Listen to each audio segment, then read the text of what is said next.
চন্দ্রগ্রহণটি কবে দৃশ্যমান হবে? চন্দ্রগ্রহণটি 7ই সেপ্টেম্বর 2025 রবিবার পূর্ণগ্রাস চন্দ্রগ্রহণ। সময়সূচি কখন শুরু হচ্ছে, কখন সমাপ্তি হবে, গ্রহণে কি কাজ করবেন না, স্বাস্থ্যে কি কি নিষেধাজ্ঞা আছে, আজকে আমরা সমস্ত কিছু নিয়ে আলোচনা করব।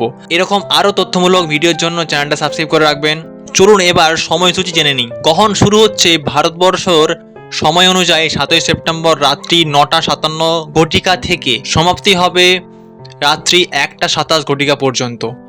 এখন জানবো আমরা গ্রহণের সময় কি কি বর্জনীয়। গ্রহণের সময় খাবার গ্রহণ, রান্না করা, তেল মালিশ করা, পানীয় জল গ্রহণ, চুল আঁচড়ানো, দাঁত ব্রাশ করা, পরনিন্দা করা, ঘুমানো নিষেধ। অপবিত্র ক্রিয়াকলাপের জড়িত থাকা বর্জনীয়। গর্ভবতী মেয়েদের ক্ষেত্রে বাইরে বের হওয়া, চন্দ্রের দিকে তাকানো, বস্ত্র সেলাই করা, সবজি তৈরি করা প্রভৃতি বর্জনীয়।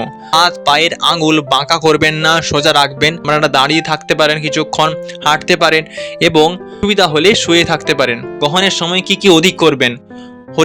হরিনাম জপ, কীর্তন, শাস্ত্রপাঠ, অধ্যয়ন, মোবাইলে কৃষ্ণ কথা শ্রবণ এবং কীর্তন শ্রবণ করবেন। গর্ভবতী মায়েদের ক্ষেত্রে মালা জপ করতে ইচ্ছুক হলে সমস্যা হতে পারে, ক্ষেত্রে মুখে মুখে হরিনাম জপ কীর্তন করবেন।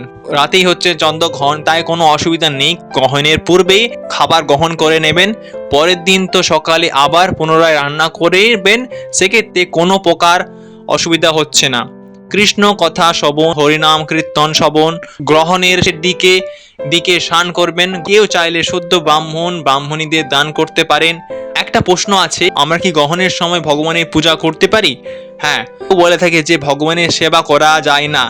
এখানে গ্রহণকালে এটা ভুল কথা। শাস্ত্রে বর্ণিত আছে গ্রহণকালে ভগবানের সেবা বা আরতি করা যায়।